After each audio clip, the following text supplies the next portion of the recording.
Bonjour, bonsoir, chers étudiants. Nous allons poursuivre avec l'étude des chordiciennes, les poissons cartilagineux. Donc, nous avons déjà commencé avec l'étude de ces poissons. Nous allons poursuivre avec l'anatomie interne, donc notamment l'appareil digestif. Donc, comme vous voyez ici, donc nous avons à droite l'image d'un requin et on présente ici les différentes parties du tube digestif. Donc, voilà la bouche munie de dents. La bouche est ventrale. C'est une caractéristique des chordiciennes, que ce soit les requins ou encore les raies. Donc, la bouche est du côté ventral. Et puis après la bouche, on a le pharynx. Et il y a l'œsophage, l'estomac. Et vous avez l'intestin qui présente une valvule spirale qui augmente la surface d'absorption des nutriments. Donc, c'est une adaptation majeure chez ces poissons. C'est les équivalents de la bordure en brosse de nos cellules intestinales. Et puis, vous avez la glande rectale qui contribue à l'osmorégulation de ces animaux. Donc, pour chaque partie, on vous donne quelques informations. Par exemple, au niveau de la bouche qui est ventrale, nous avons effectivement vu des dents identiques aux écailles placoïdes. Donc, ces écailles qui sont caractéristiques des chordiciennes, les écailles placoïdes, il n'y a pas de glande salivaire chez ces types de poissons. Et puis au niveau du pharynx, on retrouve particulièrement les poches branchiales, donc de chaque côté. Et dans ces poches, donc, on retrouve les branchies, les lames branchiales. Et ce qu'il faut dire, c'est que chez ces poissons cartilagineux, donc les de l'opercule. Donc, les branchies sont nues, les branchies sont ouvertes et à l'eau. Ensuite, on a l'œsophage et l'estomac. Donc, l'œsophage court et large, et puis un estomac très volumineux, l'intestin court avec valvule spirale qui augmente la surface d'absorption. Et enfin, vous avez une glande rectale donc, qui contribue à l'osmorégulation chez ces animaux. Alors, suite de l'appareil digestif, donc l'appareil se termine dans le cloaque. Cloaque, c'est cette cavité où aboutissent et plusieurs conduits. Il y a les conduits urinaires, conduits génitaux, et conduits anal. Donc, cette ouverture, cette cavité et où débouchent ces différents conduits. Donc, on l'appelle cloaque. Et cloaque, on retrouve cette structure, on va retrouver chez les oiseaux. On a déjà vu ça avec les invertébrés. Donc, en ce qui concerne le foie, donc c'est un organe très volumineux qui est formé de 3 lobes et qui stocke une huile qu'on appelle squalène, donc qui réduit la densité de l'animal par rapport à et par rapport à sa densité. Donc, cette huile, en réduisant la densité de l'animal, contribue donc à la flottaison. Donc, il n'y a pas que le squalène qui contribue à la flottaison, il y a le squelette cartilagineux, il y a les nageoires, ok? Donc, que ce soit les nageoires, que ce soit le squelette cartilagineux qui est léger, et cette huile qui est stockée au niveau du foie. Donc, que ce soit l'huile et les deux autres structures, donc, ils contribuent tous donc, à la flottaison de ces animaux qu'on va voir chez les poissons. Pour ceux ostéichiennes, c'est un autre organe qui s'appelle vessie natatoire, donc, qui va assurer cette fonction. Donc là, on nous présente l'appareil circulatoire avec un cœur donc, essentiellement veineux. Pourquoi le cœur est veineux? C'est parce que le cœur reçoit des organes oxygénés et ce sang désoxygéné donc, va être propulsé à des contractions et du cœur au niveau des branchies pour être purifié et ensuite distribué à tout l'organisme. Donc, on peut dire que chez ces animaux, il y a une circulation veineuse. Donc, il y a une circulation artérielle veineuse. Donc, il y a une circulation artérielle. Donc, ici, on a le cœur veineux. Voilà le cœur veineux avec les différents bulbes, les différentes cavités, sinus veineux, atrium, ventricule, bulbe. Ok, bulbe. Donc, c'est une circulation simple.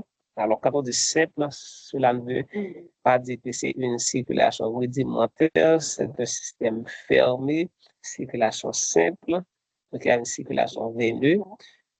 Donc, le cœur, comme je l'avais dit, est essentiellement veineux, donc c'est-à-dire que le cœur ne reçoit pas le sang oxygéné, donc le cœur reçoit du sang veineux et ce sang va être propulsé vers les branchies pour être purifié et le sang purifié donc, sera distribué à travers la route dorsale qui va se bifurquer donc, en plusieurs branches et pour alimenter les différents organes. Et ici, on nous dit que le cœur ventral est juste en arrière du pharynx. Donc, possède 4 cavités. Donc, il y a le sinus veineux, atrium, ventricule et bulbe. Donc, qui sont traversés par du sang non oxygéné. C'est la raison pour laquelle on parle de cœur veineux et envoie ce sang vers l'avant dans une aorte ventrale située sous le pharynx. Donc, ce sang est propulsé vers les branchies pour être purifié. Donc, on a vu, on voit à droite donc, les différentes cavités du cœur et en bas, on nous montre ces cavités et la circulation au niveau des branchies, la circulation au niveau des branchies. On voit justement les branchies se trouvent au niveau du pharynx. Ok, donc, ces branchies, donc, comme vous le savez, leur rôle, c'est de faciliter l'échange gazeux entre le gaz carbonique et l'oxygène retrouvé dans l'eau.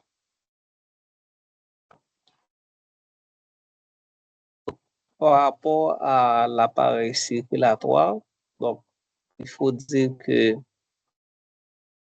cet appareil ou bien il y a la circulation qui est composée et type dorsale qui va la réunir en une aorte dorsale le long de la colonne vertébrale. Donc, on avait vu ça ici. Voilà. On voyait les deux racines aortiques dorsales qui reçoivent du sang oxygéné des branchies.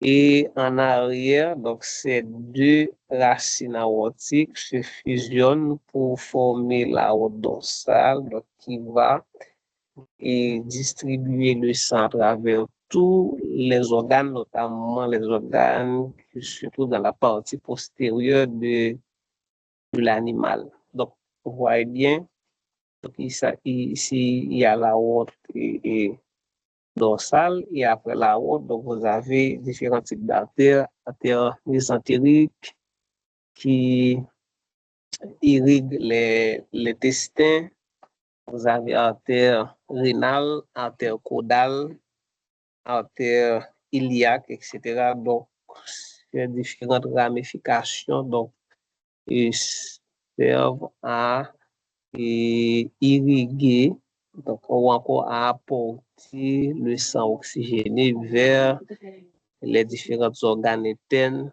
de l'animal. Et puis, il y a la circulation veineuse donc, qui a pour rôle de ramener le sang désoxygéné vers d'abord le cœur, ensuite vers les branchies pour être purifié. Okay, donc, il y a veine cardinale antérieure, veine cardinale postérieure, donc à travers lesquelles donc, le sang est acheminé donc, au niveau du cœur donc, pour être purifié. Donc, c'est une circulation fermée simple. Donc, ici, le sang circule en circuit complet du cœur, organe, cœur. Donc, le sang désoxygéné parvient au cœur et ensuite passe à travers les branchies pour être purifié, distribué aux organes et ensuite revient au cœur justement pour... Donc, c'est un circuit, c'est un cycle, donc cœur, organe, cœur, et c'est la raison même pour laquelle on appelle l'appareil circulatoire. Parce que le sang, donc le transport du sang, donc ça part du cœur, passe à travers les organes et revient au cœur.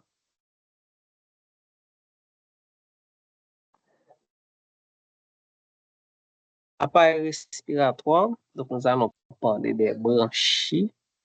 Donc les branchies sont formées de lamelles et ces lamelles sont supportées ou encore sont liées par des arcs viscéraux et ces branchies aussi sont parcourues par des vaisseaux sanguins afférents, vaisseaux sanguins efférents, entrants et sortants, donc qui se ramifient dans ces lamelles, donc dont la paroi extrêmement fine permet les échelles. Donc là, c'est l'équivalent des capillaires sanguins. Donc, c'est l'équivalent des capillaires sanguins. Donc, il faut que ces vaisseaux soient, la paroi de ces vaisseaux soit extrêmement fine justement pour faciliter donc l'échange gazeux et au niveau des branchies. Donc, le dioxygène entre dans le sang et le dioxyde de carbone sort du sang. Donc, l'eau entre par la bouche et ressort par les fentes bronchiales. Donc, c'est l'eau qui est chargée de non seulement d'apporter le dioxygène, mais aussi de collecter le gaz carbonique qui va être donc, expulsé, dégagé dans l'environnement. Maintenant, ce qu'il faut dire, c'est que au niveau des branchies, il n'y a pas une réaction qui permet à l'animal d'extraire le dioxygène de la molécule d'eau. Non, c'est le dioxygène qui est contenu dans l'eau il faut bien comprendre, c'est pas une réaction de décomposition de l'eau, mais c'est plutôt le dioxygène qui est mélangé à l'eau, donc qui va être prélevé par ces animaux. Donc, caractéristique, les branchies sont sans opercule, on l'a déjà dit, et puis ce sont des pharégotrèmes. Donc, et ouverture, donc voie pharynx, donc les fentes branchiales. Donc, ces ouvertures se trouvent au niveau du pharynx. Donc, les ouvertures donc, ont une relation avec le pharynx.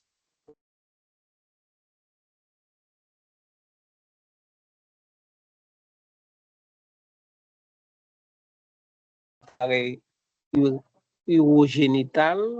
Donc, urogénital, et il faut savoir qu'au cours du développement, donc, notamment l'appareil urinaire subit plusieurs stades évolutifs. Donc, on parle de protonéphros, le plus rudimentaire, ensuite pronéphros, ensuite méta et mésonéphros et méta. Et néphros, métanéphros, c'est le stade le plus évolué. Et le rein le plus évolué. Donc, on nous dit au cours du développement embryonnaire, le pronéphros disparaît, tandis que la partie antérieure du mésonéphros perd en grande partie sa fonction urinaire. Donc, cette partie antérieure disparaît chez les femelles, chez les mâles, les tubules qui persistent substituent cette partie et servent à l'évacuation du sperme. Et puis la partie postérieure reste urinaire, elle bourgeonne les canaux collecteurs qui se rejoignent pour former les urétères secondaires, donc aboutissant au cloaque. Donc là, dans le schéma, on a pu identifier le pronéphros qui est régressé. Donc, il y a une partie, la partie antérieure, donc, du mésonéphros qui perd donc, sa fonction urinaire. OK? Et ensuite, donc, vous avez donc, les tubules, OK? Donc, qui persistent et qui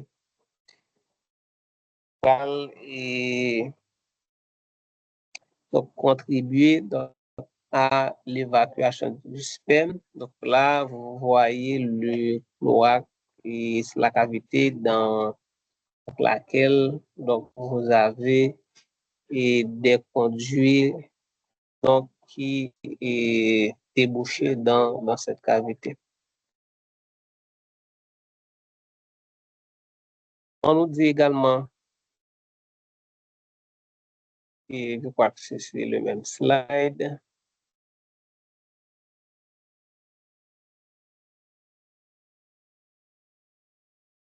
et donc là, toujours l'appareil urogénital, mais cette fois-ci, on va parler un peu des ovaires. Donc, chez la femelle, l'ovaire gauche est réduit. Et puis, les deux oviducs, c'est-à-dire les conduits donc, qui permettent l'acheminement des ovules. Donc, et ces conduits se fusionnent au niveau des pavillons en un ostium cilié impair. Donc, ostium, c'est une ouverture. Donc, vous voyez bien l'ouverture. Donc, ostium avec des cils, mais cet ostium est impair. Donc, il n'y a pas deux, il y a un seul ostium. Donc, ostium, c'est ouverture. Donc, à travers laquelle donc, l'ovule est libéré au sein de l'animal. Et puis, on nous dit que chez les mâles, ou le mâle, le spermatozoïde est évacué par des canicules efférents en relation avec l'épididyme. La différenciation des néphrotomes de la partie antérieure du mésonéphros. Le canal de Wolff joue le rôle de sperméduc, donc le conduit, se termine par la vésicule séminale qui reçoit donc, les canaux urinaires.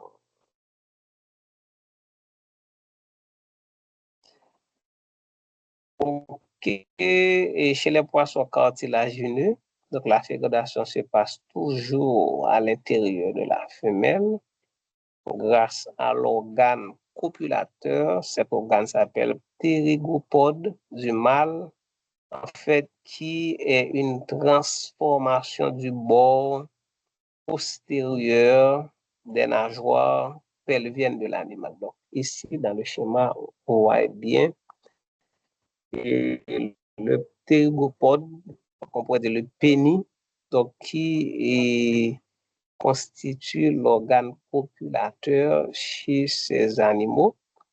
Donc après la fécondation, donc la fécondation est interne, donc ça il faut le retenir, la fécondation est interne. Donc après la fécondation, donc le type de développement des embryons varie. Certaines espèces sont ovipares, d'autres ovovivipares ou encore vivipares. Donc, on a des exemples d'espèces et pour chaque catégorie. Donc, ovipare, l'embryon se développe dans un œuf pondu à l'extérieur du corps de l'animal. Donc, il y a l'œuf qui est pondu, mais dans l'œuf, il y a un embryon. Par exemple, les raies roussettes, donc ce sont des ovipares. Ovovivipares, donc il y a l'œuf, ok, mais l'œuf, donc, il se développe, l'embryon se développe dans un œuf retenu dans l'utérus de la femelle. Donc, il est nourri par le vitellus de l'œuf. Donc, ovipare, donc, il y a un requin marteau et certaines raies. Et puis, pour les vivipares, l'embryon se développe dans l'utérus et reçoit la nutrition directement de la femme. Il n'y a pas de coquille. Donc, entre la mère et l'embryon. Donc, exemple, il y a un requin blanc et des requins tigres. Donc, il y a différentes variétés de requins. Donc, on a vu là requin marteau, requin blanc, requin tigre, etc. Okay. Donc là, avec ce slide, donc, on met un terme à l'étude des quadritiennes. Bien entendu, ce n'est pas une étude exhaustive, d'autant plus qu'on ne fait pas une spécialisation dans ce domaine.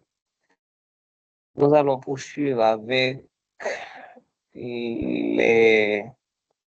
l'autre classe des niatostomes, c'est-à-dire des poissons avec mâchoire, c'est des poissons osseux, ostéichthyènes. Alors, caractéristiques générales, donc avec près de 30 000 espèces, dont beaucoup sont connues pour leur qualité alimentaire. Les téléostéiens, téléos achevés, donc ce sont des animaux avec un squelette et achevé, c'est-à-dire osseux. Donc, ils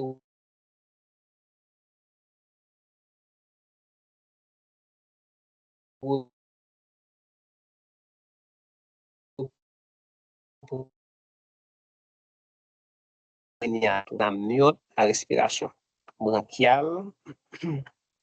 Respiration bronchiale, bien entendu, il y a une exception, ok, qui possède des membres de type nageoire. Et quand membre, il s'agit surtout de nageoires paires. Ok, nageoires paires. Donc, chez les poissons, on retrouve des nageoires paires, ce sont des membres. Il y a des nageoires impaires, par exemple, nageoire caudale, nageoire dorsale, nageoire anale, ce sont des nageoires impaires. Donc, les nageoires paires, c'est pectoral, et puis, comment l'autre nageoire s'appelle, pectoral, que je ne me rappelle pas, vous verrez ça dans la suite. Alors, caractéristiques squelette osseux, totalement et ossifié, téléostéen os achevé, nageoire caudale symétrique, homocerque. Donc, c'est-à-dire que tous les poissons osseux possèdent une nageoire caudale symétrique, sont de type élasmoïde, contrairement aux chondritiennes qui possèdent des écailles placoïdes et les écailles élasmoïdes. Ce sont des écailles fines, souples et non calcifiées. Vous vous rappelez, on avait parlé de l'émail, les écailles, les chondritiennes, on a même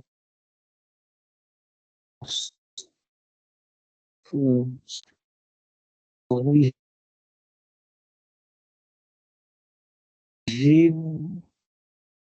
taille fine, souple et non calcifiée. Peut-être nous on va côté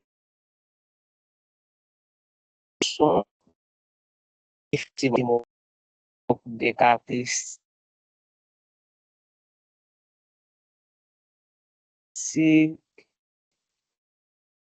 qui est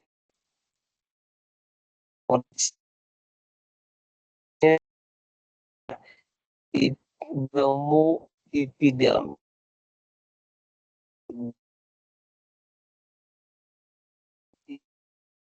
dans le cas qui provient de l'épiderme. Et puis, les bouchées sont recouvertes par un opercule. C'est des poissons à respiration branchiale. Donc, il y a bien entendu l'exemple du poisson à respiration pulmonaire. Et puis, il y a des membres, donc les membres paires et impaires transformés en nageoires.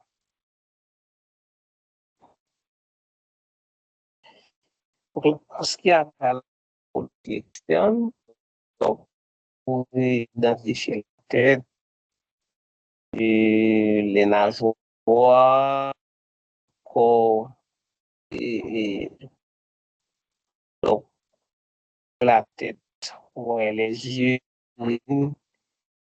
et au niveau et ouais, les écailles qui opèrent une fonction, les nageoires paires et impaires assurent l'équilibre de la distribution, de la propreté, nageoire caudale sec assure la propreté. Donc, cada confusé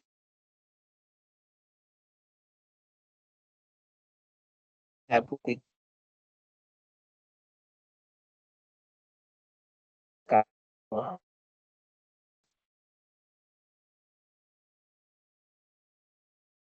voir des bouillons, on a voir également les et intéressant de film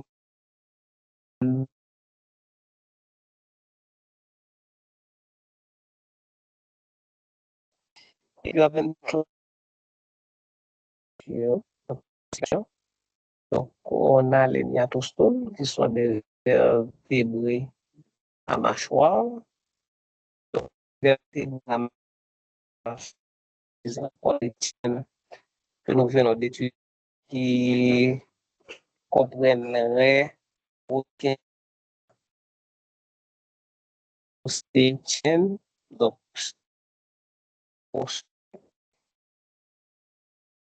ça quotidien membre, c'est-à-dire les nageoires sont chaque puis il y a les actines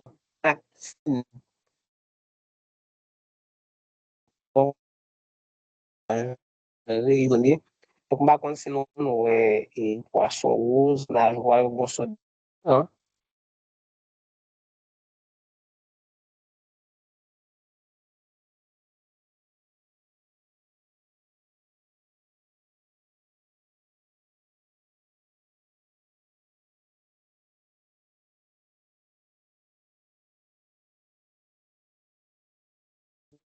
il y a une sorte de piquant là-dedans. OK? Donc, et là, nettoyer quoi. Ça, on fait un pays pour piquant ça ou pas, ou bien résoudre sur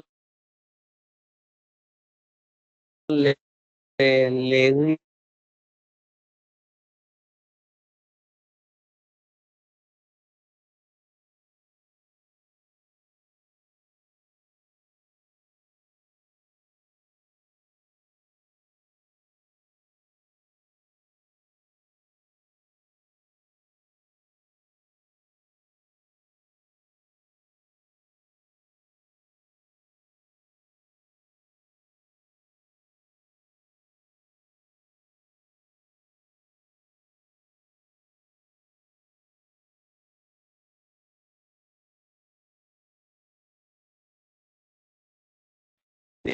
pour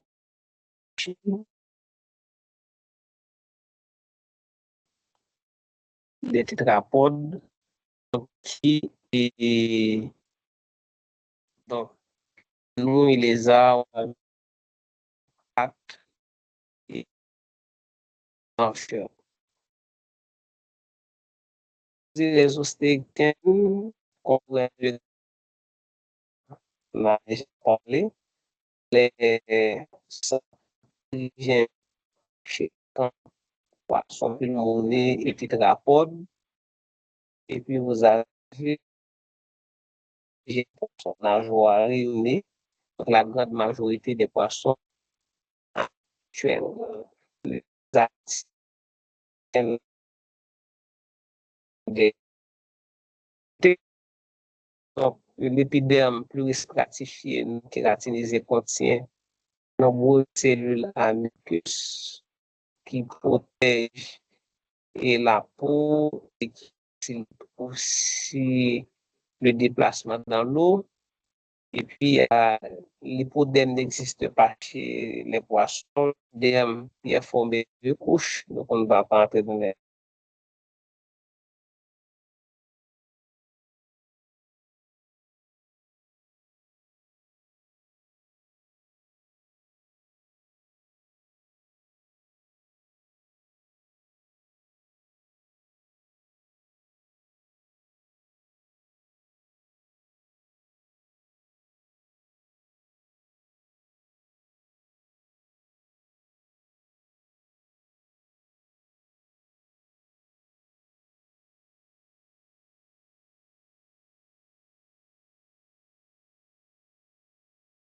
Dans cette puis,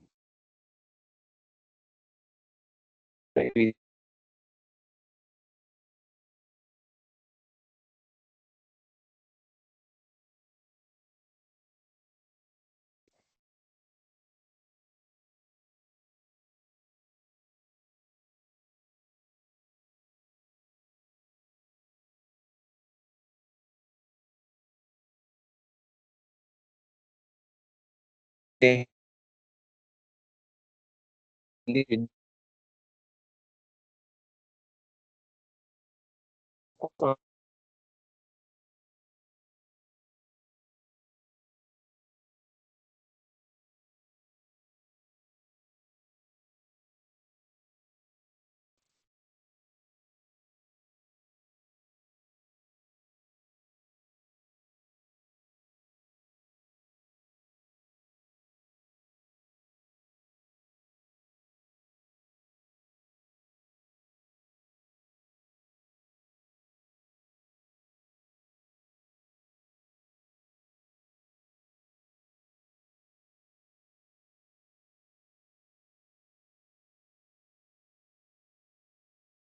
l'autre quatre écailles, les écailles granoïdes, donc qu'on retrouve notamment chez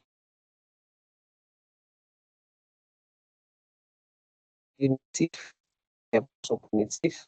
Donc, on retrouve ces écailles qui les poissons de trois catégories d'écailles, placoïdes, osmoïdes et écailles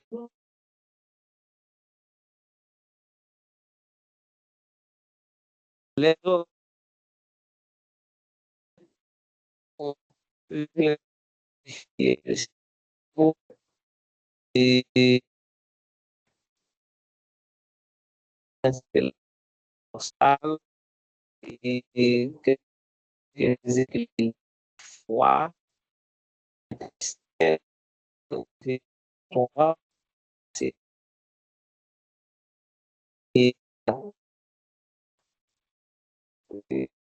et pour l'épinaire,